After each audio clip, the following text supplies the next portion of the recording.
Graça e paz, amém? Eu quero agradecer primeiramente esse convite. É pela primeira vez que eu me encontro nessa plateia de gente linda, maravilhosa. Como vocês são bonitos. Como vocês são bonitos. Então os bonitos digam amém.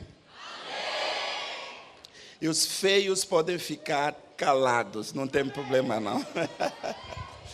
Eu quero agradecer ao tio Dia pela confiança, não é? Que me deixa falar à frente desse povo aqui. É muita honra e eu quero agradecer por causa disso. Eu agradeço a presença dos pastores. Nós temos aqui os nossos pastores. Eles estão juntos, estão nos acompanhando. E pode até achar que ele não é, mas ele está do teu lado. O pastor está lá, está vendo tudo. Então, eu também vou me policiar muito, porque os meus pastores estão aqui. Eu quero compartilhar com você sobre esse tema. Portanto, nós estamos iniciando o nosso congresso. Então, como uma introdução, eu sei que a partir de amanhã nós teremos o desenvolvimento de temas específicos relacionados a esse momento. E eu quero dizer para você, não perca nem um dia, não perca, porque os pastores que virão, os preletores, eles estão vindo com bastante conteúdo, podendo nos abençoar. E eu acredito que o nosso ano 2019 vai ser um ano muito diferente, um ano muito abençoado. Olha aí o tema que nós temos. Cadê o tema?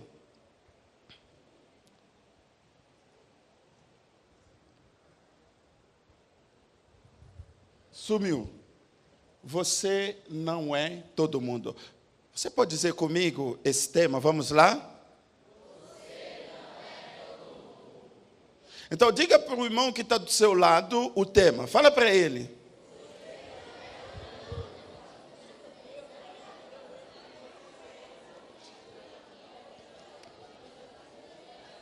E aí vem a minha pergunta. Você realmente acredita que você não é todo mundo? É verdade isso? Eu preciso dar a resposta. É verdade que você não é todo mundo? Se é sim, diga amém. Ok, vamos lá. A maioria diz que você não é todo mundo, concordando no nosso tema. E aí eu te faço a pergunta. Presta atenção.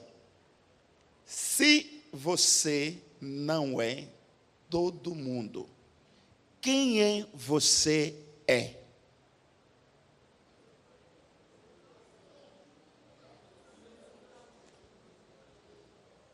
Não precisa nem responder, porque aí você começa já a refletir.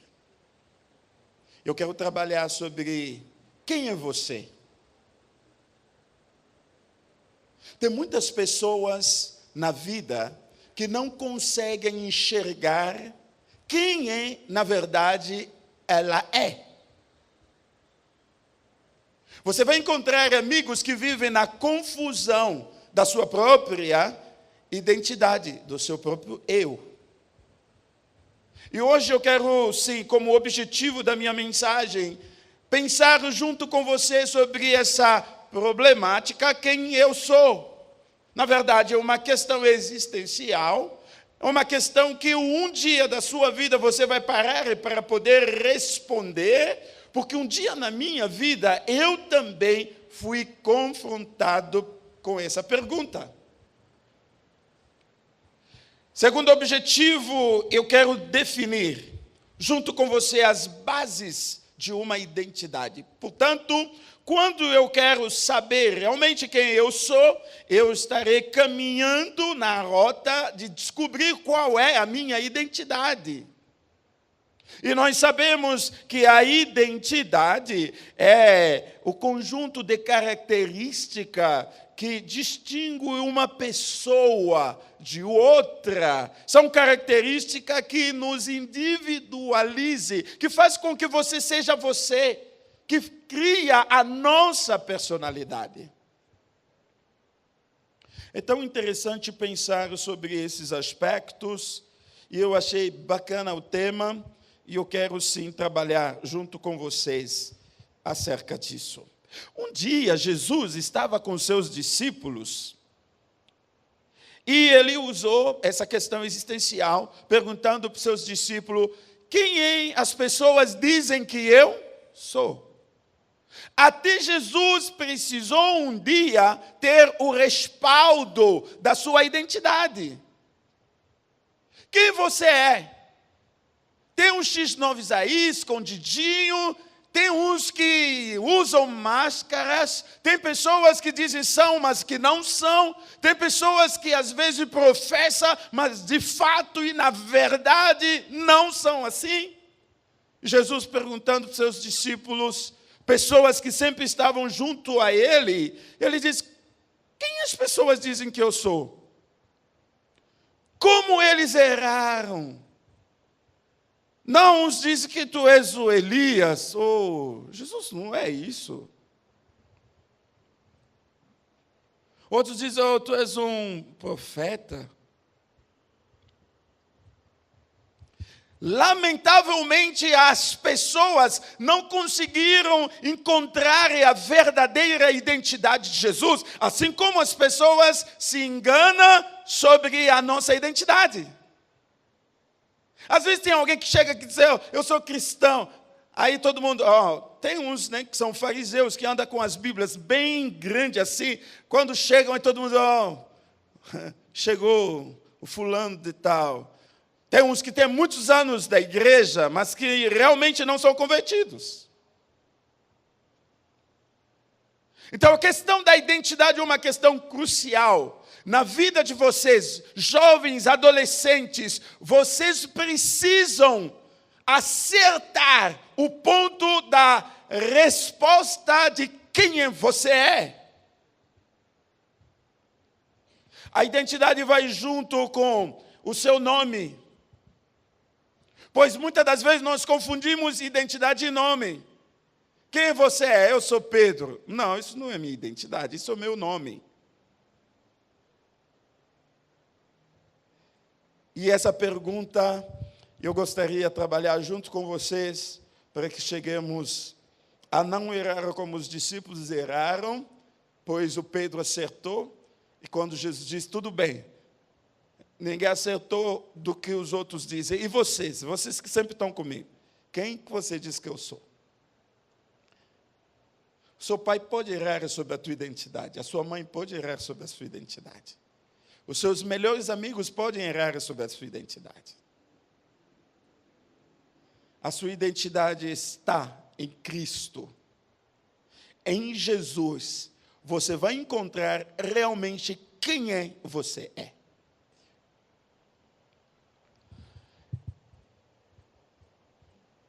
Uma questão introdutória sobre crises da identidade. Vocês já ouviram falar sobre isso? Como eu vou tratar sobre identidade?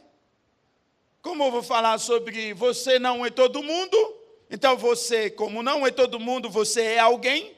E esse alguém é descobrir a sua identidade. Muitas das vezes acontece que você se depara com a dúvida de si mesmo. Eu tive isso quando passava de adolescência para a fase de jovem, e eu cheguei a me questionar, porque eu sofri também essa questão da crise da identidade. A crise da identidade tem a ver com o ambiente da gente, assim, um ambiente social, às vezes com a família em si. A família pode me jogar também numa certa crise da identidade.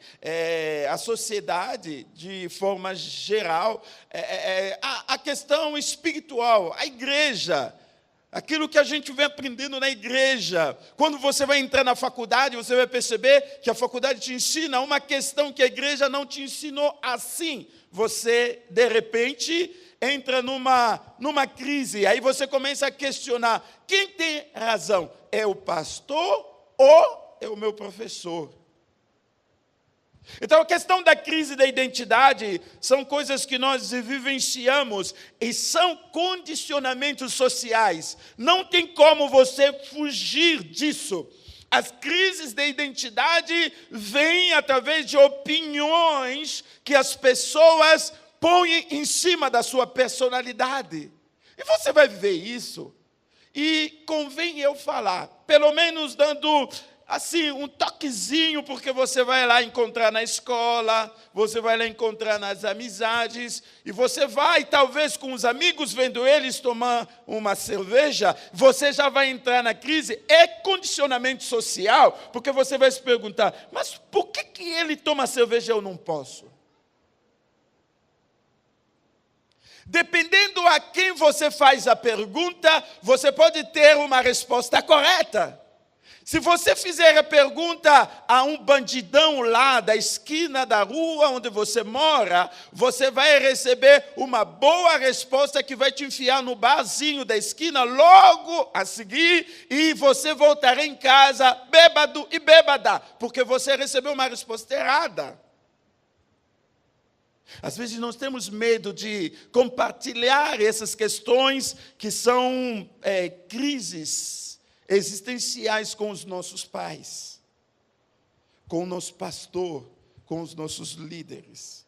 Eu quero trazer hoje para você a segurança que você pode encontrar na sua igreja, podendo lhe ajudar a encontrar caminhos naquilo que você tiver dúvida um dia na sua vida.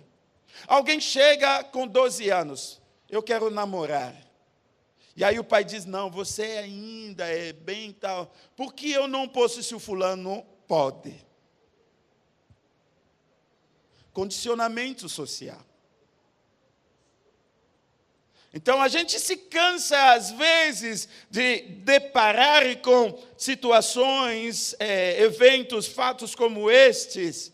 E eu louvo a Deus porque muitos de jovens, adolescentes, tem uma aproximação fácil comigo, aí eu consigo conversar sobre esses assuntos. No livro de Malaquias,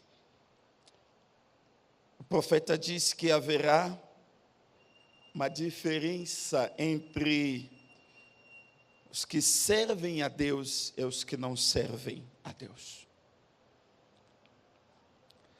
Está tendo essa diferença entre você, aonde você estuda, e aquelas pessoas que não conhecem o Evangelho? Ou você tem se tornado como todo mundo? Há um tipo de cristão, cristão camaleão, que aqui é um jeito, mas quando está lá, já muda de cor, já muda de roupa, já muda de tudo, já se torna igual. Inclusive também fala palavrão numa beleza, com muita facilidade, quando está naquela turma, naquele grupo. Será que se pode enxergar uma diferença? Será que hoje você pode sair daqui e dizer, não, verdadeiramente existe uma diferença? Alguém pode dizer isso? Seu pai, a sua mãe, o seu pastor, seus amigos? O mundo tem um jeito de olhar. E às vezes nós caímos na tentativa de acreditar na definição que o mundo dá sobre a nossa identidade.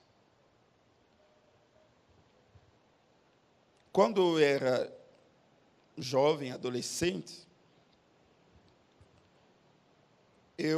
já por sinal, eu nunca fui para o mundo, então eu não sei o que é o mundo. Eu nasci, então tinha um teatro de Jesus lá na nossa igreja, onde eu nasci. E a minha mãe me emprestou como um Jesus. Então eu já nasci na igreja. Nós precisamos de um Jesus. Então a minha mãe diz, está aqui o meu bebê. Então eu já desde pequeno já era como menino Jesus. Então eu cresci na igreja. Quando eu comecei a conhecer pessoas, amigos, Lá com 5, 10, 11 anos, a gente começa a jogar bola. Eu também joguei bola. E os amigos já, logo mais cedo, tinham amizades com meninas. E para mim, isso passava por cima da cabeça, porque eu estava na igreja, e na igreja nos ensinava outras questões. E como eu não compactuava com eles, e eles me davam nomes que eu não posso nem citar aqui, você já sabe os nomes. Então, quando eu chegava, eles já diziam, chegou.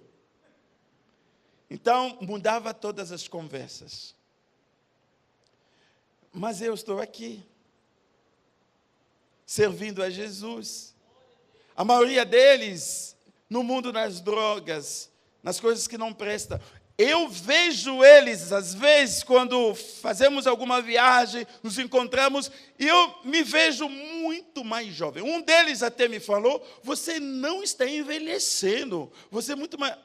embora eu tenha um pouquinho de cabelo brancos, eu tenho aqui, só um pouquinho, mas aqueles amigos que não souberam definir a sua identidade em Cristo, que viveram a sua vida como bem entendiam, que haviam assim como algo forte na sua vida, uma vida de liberdade. Quando alguém dava um conselho, dizia, não, da minha vida quem cuida sou eu. Pai, eu já estou sabendo, já sei. Essa mania levou muita gente a se perder. Portanto, não tiveram as boas respostas nos momentos em que a crise da identidade bateu em suas portas. Há um homem que eu quero compartilhar com vocês. Esse homem me inspira muito. Esse homem está lá na Bíblia. Esse homem vai nortear a nossa conversa na questão das bases que definem a identidade. Quem sou eu? Eu preciso descobrir. Somente em Cristo eu posso entender quem sou eu. Não é fora de Cristo. Não é longe da palavra. Não é longe de Deus que eu vou saber realmente quem eu sou. Primeiramente porque quem me criou é Deus. Portanto, quem me criou, Ele sabe, Ele conhece quem eu sou.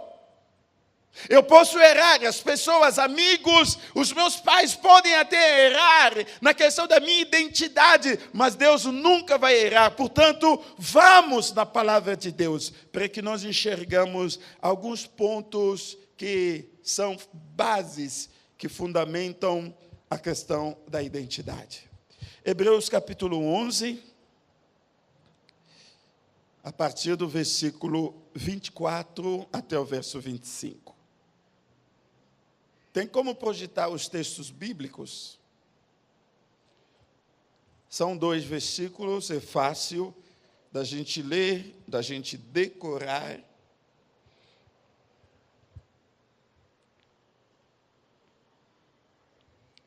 Hebreus capítulo 11, versículo 24 a 25. Diga comigo, pela fé Moisés, sendo já grande, recusou ser chamado filho da filha de Faraó. Nós estamos memorizando o texto. É fácil memorizar. Versículo 25. Escolhendo antes ser maltratado com o povo de Deus, do que por um pouco de tempo ter o gozo do pecado. Acabou. É só isso que nós vamos aprender sobre Moisés. Amém? Você pode fazer a leitura desse texto, entendendo a questão do nascimento dele, que já é um versículo antes, o versículo 23, que fala sobre o nascimento de Moisés, e depois já vai falando sobre aspectos que nós vamos desenvolver. E você pode acrescentar a sua leitura no livro de Êxodo, capítulo 2, já falando também sobre este grande homem de Deus, que nós vamos aprender um pouquinho sobre bases que fundamentam a nossa identidade. Você pode errar de achar que você é todo mundo. Quando você estiver vendo as pessoas fazendo as coisas, aí você olha para você, tem a minha idade, estudam comigo, você condiciona o social, você diz, mas eles moram no mesmo bairro do que eu, porque eles fazem, eu não posso. Facilmente você pode cair nesta questão de achar, de considerar que você é como todo mundo. Mas aqui eu quero que vocês já bem antes entendam que vocês não são como todo mundo. Você não é todo mundo. Você não vai fazer o que todo mundo faz. Você não vai entrar aonde todo mundo entra. Você não vai comer o que todo mundo come. Você não vai beber o que todo mundo bebe. Porque existe uma diferença na sua vida. Uma diferença que nasceu através da sua identidade. Você tem uma identidade que te torna diferente de todo mundo que você conhece. Veja lá, o texto no versículo 24. Pode deixar o texto para nós, por favor. No versículo 24, o texto começa com as palavras pela fé. Diga comigo, pela fé. Está muito fraco. Eu gosto que vocês vibram comigo. Vamos lá, pela fé. É isso aí.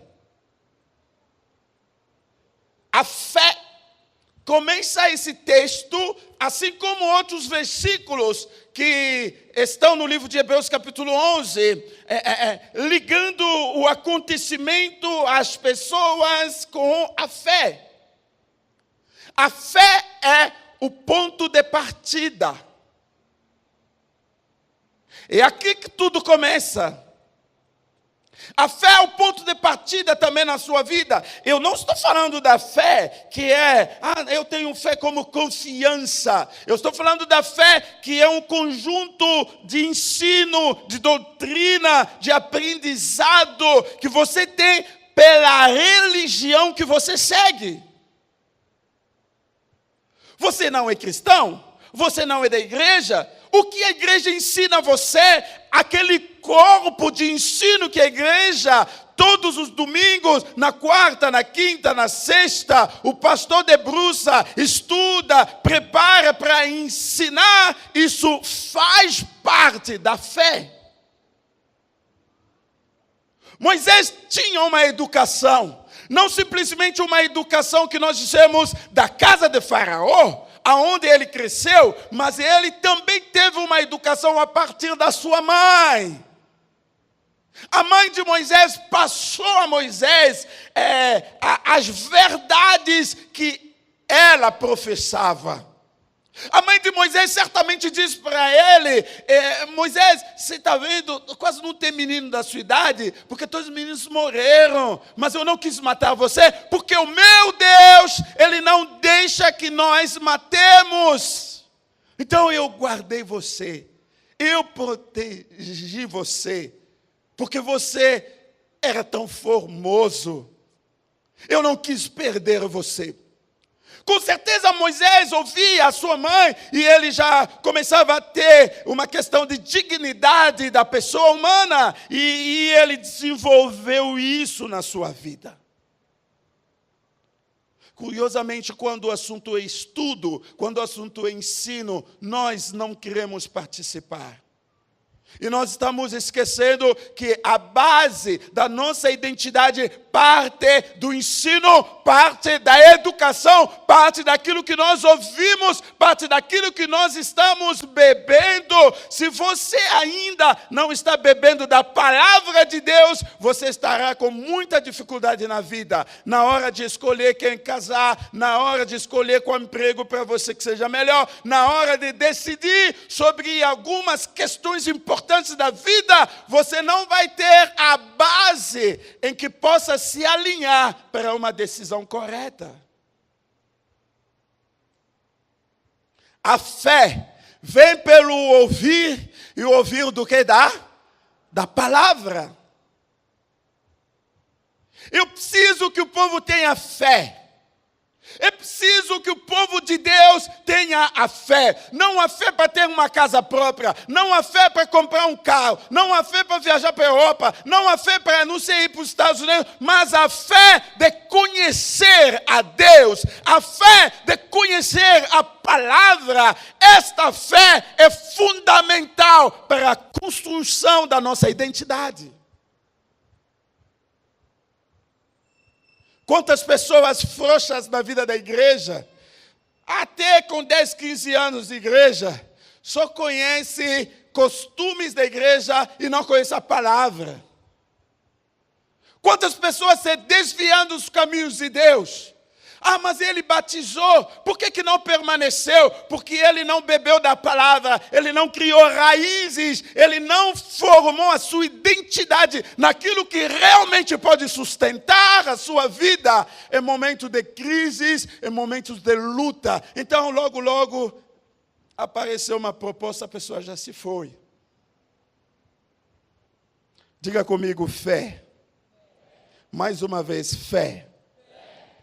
Tanto quanto um corpo de ensino que você tem na sua igreja, na escola bíblica dominical, reuniões do DEPAC, esse corpo de conhecimento, esse corpo de ensino vai interligar você com muitas pessoas. Anos depois vocês vão começar a lembrar, quando nós éramos lá do DEPAC, ora, teve um dia que veio lá um pastor Pedro, ensinou sobre identidade. Você estava lá? Eu estava, mas como foi legal. Depois veio tal, foi tal. Por que há essa ligação? Porque o ensino impactou você, algo ficou e fez uma interligação entre você e outras pessoas que envolvem, assim, a sua realidade, o seu contexto. Crise de fé nós temos hoje, gente.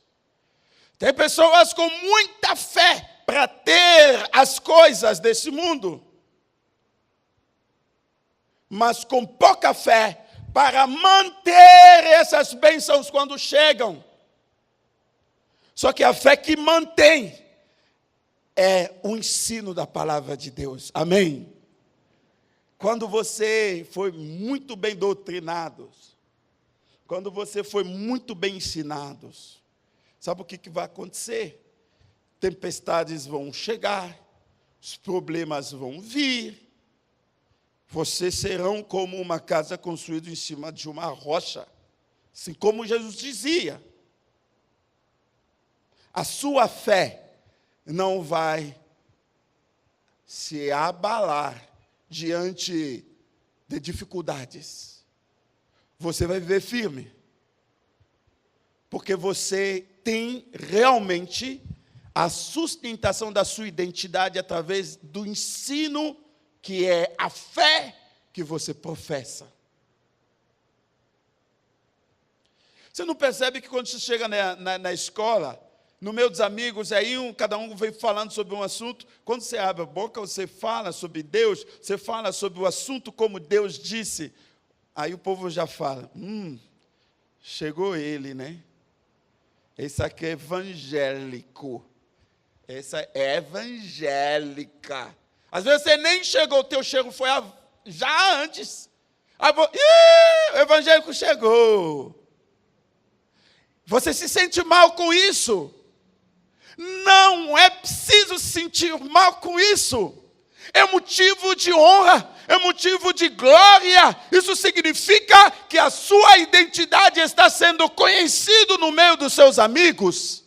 Porque quando você abre a boca para falar, você fala a Bíblia, você fala de Deus. Tudo isso é porque você se assenta para ouvir a palavra. Segunda questão, que é base, o texto diz, sendo já grande. Aqui eu quero falar sobre a questão da maturidade. Que sofrimento nós temos hoje, desenvolvemos dentro de igrejas, onde imperam os qualquer coisa, qualquer coisa, assuntos. Como tem pessoas que não conseguem crescer, se tornar maduros nas igrejas. A questão da maturidade não é só questão para jovens, não é só questão para adolescentes, mas nós temos também adultos na igreja que ainda são criança. Qualquer assunto é motivo e reclamam o tempo todo. É mimimi. Quando você não bota ele no departamento, ele não quer vir para a igreja. Quando não tem isso, ele também toma uma postura. Essas pessoas criam problema, dor de cabeça para os pastores. Amados, deixa eu falar sobre a maturidade. A maturidade é um progresso, um processo. Paulo diz, quando eu era criança, isso significa que há momento na vida de uma pessoa que ela é criança, mas não permanece criança. O criança tem um modo de pensar, tem um modo de falar, e essas crianças, olha, são assim nas igrejas. E eu, às vezes, falo que o problema nós temos nas igrejas não são problema de adolescentes, mas nós temos o problema de imaturos, de pessoas sem maturidades dentro da igreja.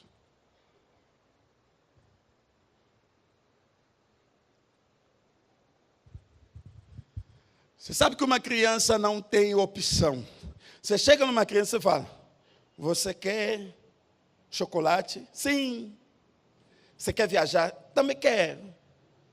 Você quer avião? Sim, pai, compra avião, compra avião. O que você quer comer? Tudo. Mas como é que você pode comer tudo? Ah, tudo, pai, tudo, tudo. Criança é assim, não sabe exatamente o que quer. E tem pessoas assim, eu não estou falando de você, mas tem pessoas assim.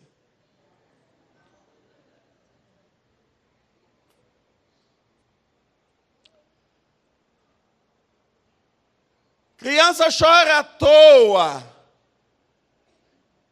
Quem bateu? Ninguém. Mas por que está chorando? O que aconteceu? Nada. Mas por que...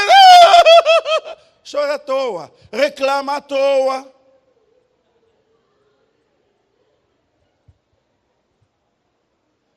Deve ser alguém aqui, tá? Deve ser alguém aqui que vive reclamando à toa. Quando o pastor prega sobre a fé, não, pastor, o senhor está falando de fé esses dias, então o pastor vai falar do pecado. O pastor vai tirar o povo da igreja, porque o senhor vive falando do pecado. Tá bom, o pastor vai falar dos demônios, expulsar o demônio. Pastor, quando fala de demônio, aí que o Satanás se levanta mesmo na vida da igreja. Mas finalmente o que você quer?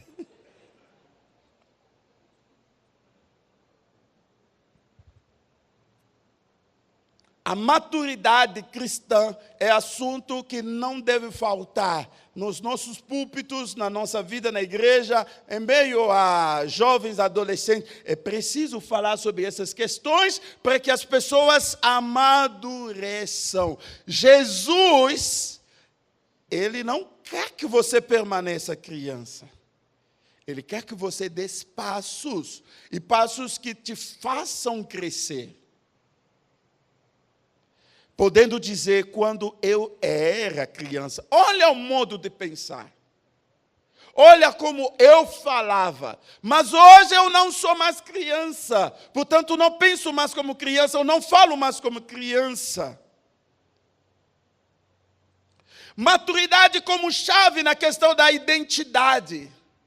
Somente as pessoas que têm a sua base na questão de um processo de crescer, aquelas pessoas que dão cada dia um passo, essas pessoas acabam sendo destacadas na questão da sua identidade. Veja bem, você entra na escola e a cada dia você dá passo, você vai crescendo, você vai passando de sala, de aula, chega um momento, você vai construir uma identidade, você vai dizer, agora eu vou fazer a faculdade, mas eu não vou fazer qualquer faculdade, você já começa a escolher, porque você entende quem você é, quais são os pontos fortes, não, eu entendo bastante de matemática, eu vou fazer economia, eu vou fazer arquitetura, eu vou fazer isso, porque você já consegue amadurecer essa questão da opinião própria e a questão da escolha sobre as coisas da vida.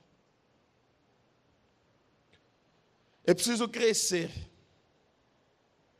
Há muitas coisas que Deus nunca dá às crianças. Como casamento. Casamento não é coisa de pequeno, não é coisa de criança, não. Então, não vem com a conversa, você com 15 anos, 14 anos, pastor, eu quero casar. Não. Espera ainda um pouquinho, espere. Pastor, eu já estou me achando, sabe? Eu já sou um homem. Calma. Casamento não é questão de gente sem maturidade. A maturidade não é questão de idade. Tem pessoas com 30, mas ainda reagem, falam como se fosse uma criança de 12 anos. Aí você fica assim, pela idade dele? Está fazendo isso? Sim, porque maturidade não é questão de idade. A base da sua identidade está nisso. Mas a maturidade se trabalha. Você precisa trabalhar para que haja um crescimento, tanto espiritual, quanto um crescimento em outras áreas da sua vida.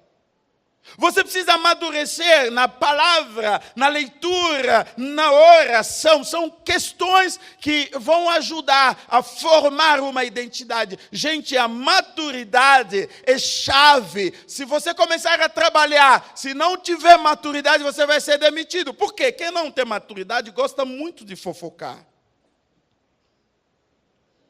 E quem vive nas fofocas, porque você pode esquecer.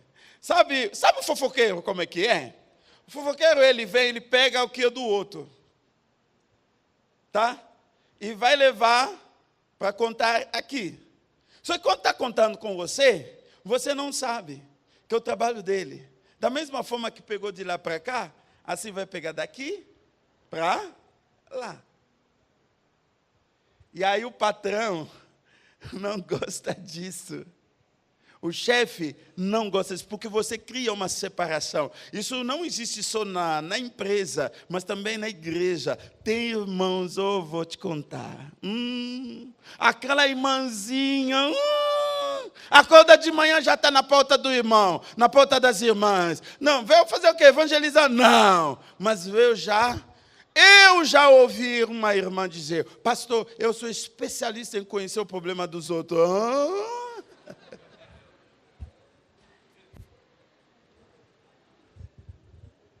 Pastor, eu não vou na casa de ninguém, mas as coisas chegam aqui na minha casa. Eu falo, que é isso? Então, o melhor conselho que eu sempre dou aos fofoqueiros, se ainda existe aqui as fofoqueiras, se ainda tem alguém assim, é melhor falar de quem liberou geral, falar do nome dele. Sabe quem é? Sabe quem é? Jesus. Jesus liberou geral. Pode falar de mim. Vai falar de Jesus para todo quanto é lugar. Você conhece Jesus?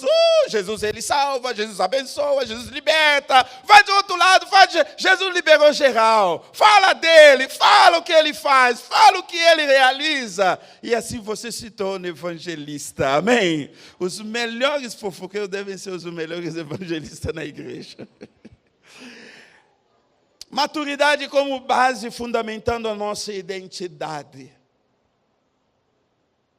Terceiro ponto é a questão do poder da negação. Ele recusou ser chamado filho da filha de Faraó.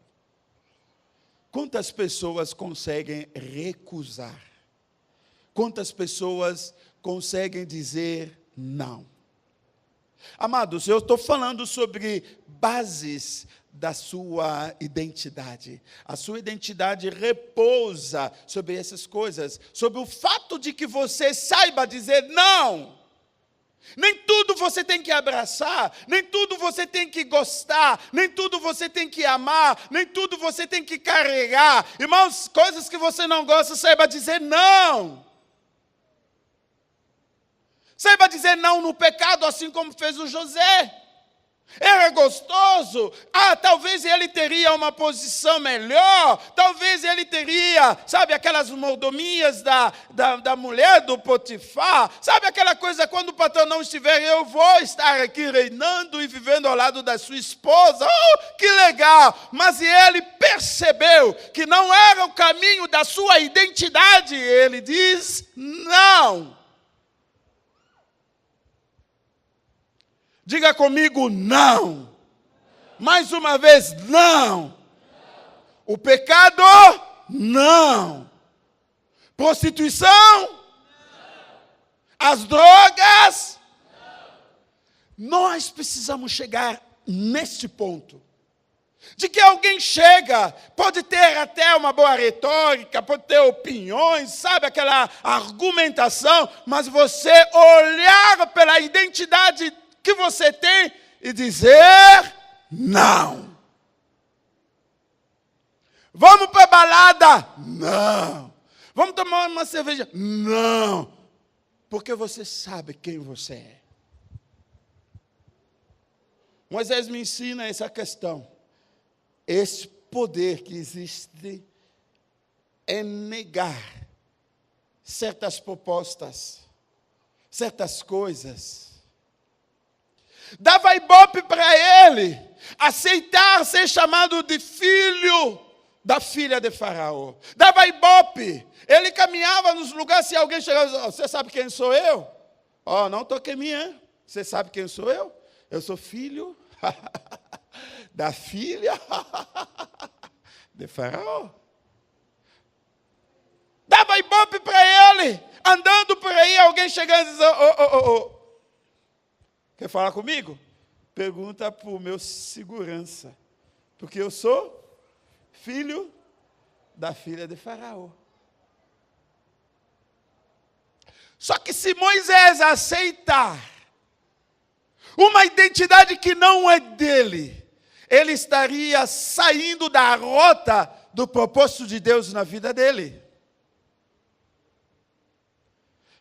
Todas as pessoas que em um certo momento da vida acatam aquilo que realmente não são, passam vergonha.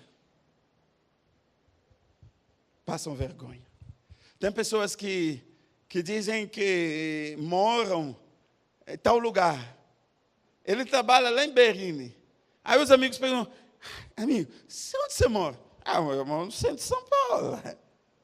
Eu moro no centro, assim, lá para o lado de São João, eu moro. Por isso eu sempre chego a tempo, assim, tá. Tá bom. E um dia, por acaso, tem alguém pegando o trem-bala direção Guanazes. Porque é amigo do serviço, mas está indo visitar a tia que mora em Guanazes. Então pegou a rota. E logo se depara com o cidadão. Diz, ele não diz que mora no centro de São Paulo. Tá bom, eu vou ver. Talvez ele vai descer no metrô Tatuapé e vai pegar outra linha que volta para o centro. Tudo bem. Só que passou Tatuapé. Se eu fosse ele, não ia aguentar também. Eu vou chegar perto e dizer, você sempre diz que mora a tal lugar, onde você está indo?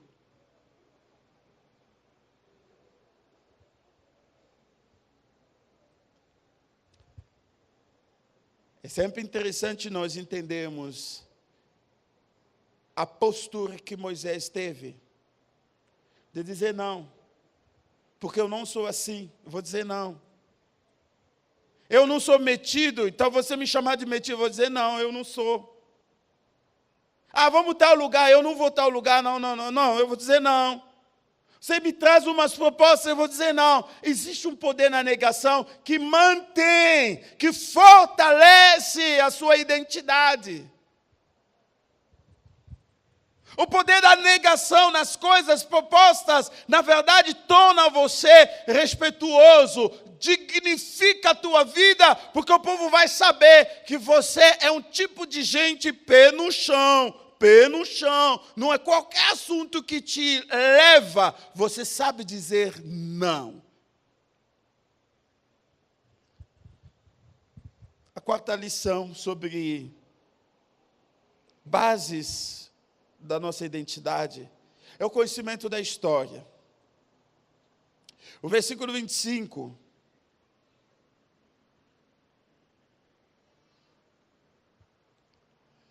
Quando você lê esse texto, já no versículo 24, você tem uma questão de história.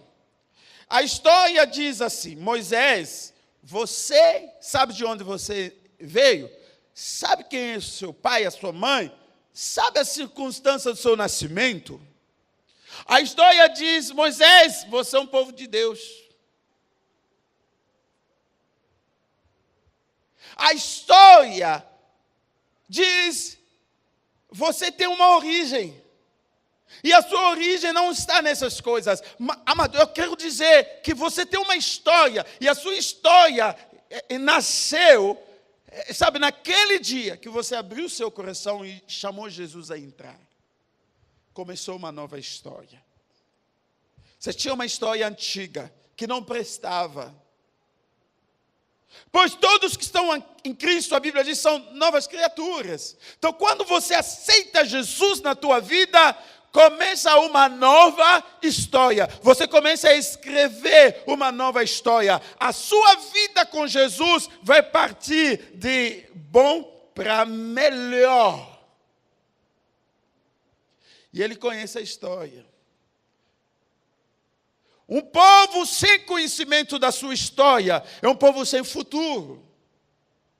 Convém você saber a história da sua família, da sua casa, dos seus pais. Pergunta para eles, convém saber, meu amado, porque às vezes você não valoriza o pão que o seu pai põe em cima da mesa, porque você não conhece a história dele. Pergunta para ele. Ele vai dizer para você, filho, eu tomava café com farinha, eu passava mal. O papai ia lá, sabe, lá no sítio do seu Zé, e eu ficava em casa, eu tinha que moer toda a farinha, e quando vinham os meus irmãos, eu fazia comida para eles. Ele passou um sufoco na vida dele. Ele sabe o que é não ter pão. Então ele passou por uma série de coisas. Hoje, quando ele olha para você, ele está dizendo, eu não vou deixar que o meu filho passe por aquilo que eu passei. Mas você chega, olha o pão, aí você fala, não tem mortadela, não tem presunto, não tem queijo. Sabe o que faz isso? É porque você não sabe da história. Muitos de vocês aqui pegaram a história no meio do caminho. Nós nascemos naquela época, não tinha celular, não tinha internet, não tinha nada. Sabe quando a gente namorava, mandava as cartas, escrevia a carta. Muitos nem sabem aqui o que é carta. A gente escrevia a carta. Aí, depois de escrever, e o Correios daquela época não levava, não existia o Sedex, 40 anos, já no dia seguinte não existia. Levava 2 meses, 3 meses. E aí, olha lá, Você, quando estava escrevendo, você dizia, meu amor, eu estou sentindo muita falta, sua saudade. Hoje acordei assim, com o peito assim, eu quero você do meu lado. Vai levar 90 dias para cada chegar. Quando chegar lá, já passou o sentimento. E lá do outro lado, o que a pessoa vai vivenciar? Só a dor da saudade. Talvez pegue aqui, o que é? Não, mamãe, o Faustino me mandou a cartinha aqui. O que eu fazia? O Faustino disse que está com o peito assim, mamãe, e o menino está sofrendo. Sofreu há 90 dias atrás. Conheça a história. Conheça a história. Pergunte como é que é a história. Diga para as pessoas te explicar. Você vai valorizar cada situação que você vive hoje. Gente, vocês estragam os metrôs.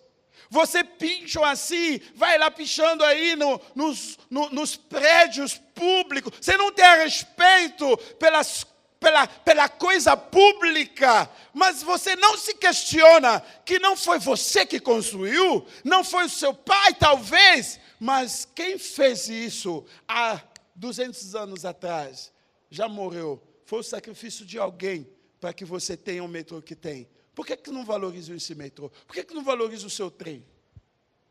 Você entra no trem, ninguém está vendo, aí você já pega aquela caneta, escreve. Às vezes você até deixa o nome do seu namorado aí. Ô Joãozinho, eu te amo. Ninguém conhece o Joãozinho. Quem pagou pelo trem, nem você, porque você ainda não trabalha, você não paga imposto. Quem pagou pelo trem é aquele homem lá no passado que sofreu, mas ele estava lá, depositando e teve um trem. E você vem e não quer valorizar. Problema na questão da história. A história deve ser contada, não somente os lados bons. Os pais têm a mania só de contar o lado bom, mas não conta aquele lado ruim, não conta aquele lado que ele não tinha sapato, que ficava com vergonha de chegar na casa da sogra, porque não tinha sapato, só tinha aquele chinelo, e todo dia mesmo. Não conta aquela camisa amarela, que na família da esposa já dava o nome, quando ele estava na esquina, dizia, o homem do amarelo chegou. Não conta, ele só vai contar, não, eu fui bom aluno na faculdade. Ô mãe, você nunca ficou de DP, não ficou papai. A história precisa ser contada honestamente, porque instiga e prepara as pessoas para a realidade. Eu quero dizer para vocês, conheça a história.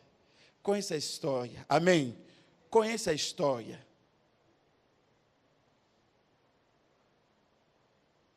Na minha vida, eu tive um momento na minha vida. É legal contar a história. Eu só tinha uma calça. E na escola a gente usava camisa branca e calça azul.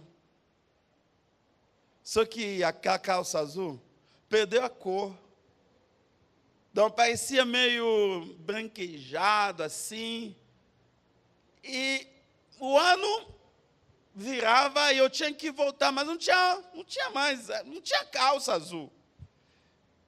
Então, lá na minha terra também tinha uma coisa aqui. Hoje nós temos, assim, 2 bolsos aqui atrás. Mas antigamente só tinha um bolso, assim,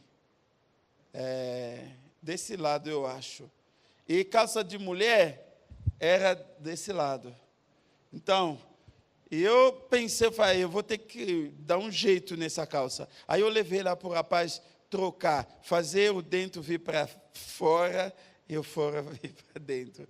Então, automaticamente, quando ele vai mudar, então, bolsa assim, vai passar daqui para lá. Então, como eu tenho que chegar na escola e introduzir a camisa, todo mundo vai olhar e vai dizer, que calça de menina que está usando? E aí eu chegava, eu fazia isso, mas essa parte eu deixava meio assim, eu mudava até o jeito de andar, porque ninguém precisava perceber. É história, gente. E eu sei valorizar uma calça, eu sei valorizar uma roupa. Hoje, eu posso contar para o meu filho, filho, pelo amor de Deus, custa dinheiro, calça, roupa, porque eu passei com isso. Quando eu contar para ele as mazelas da minha vida, ele passa a valorizar os momentos que ele estiver passando. A sua identidade está ligada à tua história. Amém? Pergunta os velhos, eles vão te contar. Pergunta o teu pastor, vai dizer, na Bahia a gente tomava o café com a farinha. Alguns vão dizer, eu gostava de ter a melancia com a farinha, que coisa gostosa. Aí você fica olhando assim, que nojo, melancia com farinha. Mas era isso, na verdade não tinha opção, era isso a comida. Pastor, conta história. Tio Dia, conta história. O povo precisa saber o que aconteceu, que todo o seu cabelo se foi. O povo acha que você não tinha cabelo na vida. Conta. Diga para eles, quando eu casei, toda essa parte, chegou o primeiro filho, a outra parte. Daqui a pouco não tenho mais cabelo. E para terminar, meu amado, existe um poder na escolha para, assim, fundamentar e dar base à nossa identidade. Escolheu antes ser maltratado com o povo de Deus. Ele fez a escolha. Eu quero encerrar a minha mensagem aqui para te fazer uma pergunta: quem você é? Qual é a sua identidade? As suas escolhas definem realmente quem você é.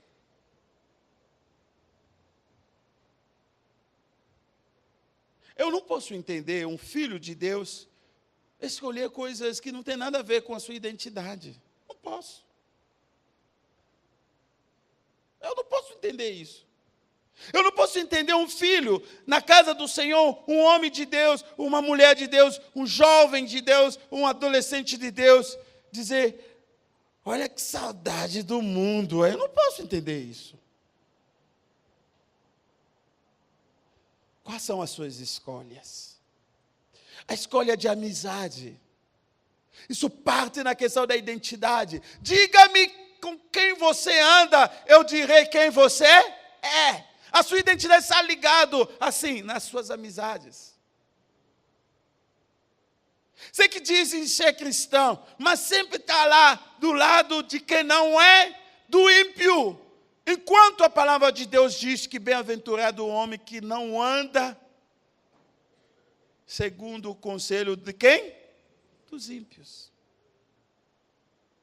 Quais são suas escolhas? Eu não posso entender um filho de Deus escolher coisas feias. Não posso. Não posso entender isso. Sabe, um filho de Deus, escolhe roupa feia, escolhe casa feia. Não posso entender, porque nós temos um Deus belo. E o Deus nosso nos levou a entender que a beleza, até da sua santidade, nós percebemos isso. Então, as minhas escolhas, por favor, são boas escolhas.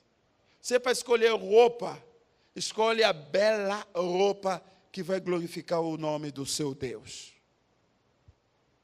E você vai usar, todo mundo vai dizer, glória a Deus, aleluia, glória a Deus. Não aquela, aí que dá problema, né? Nem para chegar para... Aí você chega assim, aí você anda um pouco... Não, escolhe isso não, é feio. Não tem um respingo de santidade nisso, meu amado. Escolhe as coisas belas e que glorificam o nome do seu Deus. Amém? Nas escolhas, você cria essa diferença. É base para a sua identidade. Que Deus abençoe a todos vocês. Muito obrigado pelo convite e que essa semana seja uma semana repleta de ensinamento e semana de muita bênção. Muito obrigado.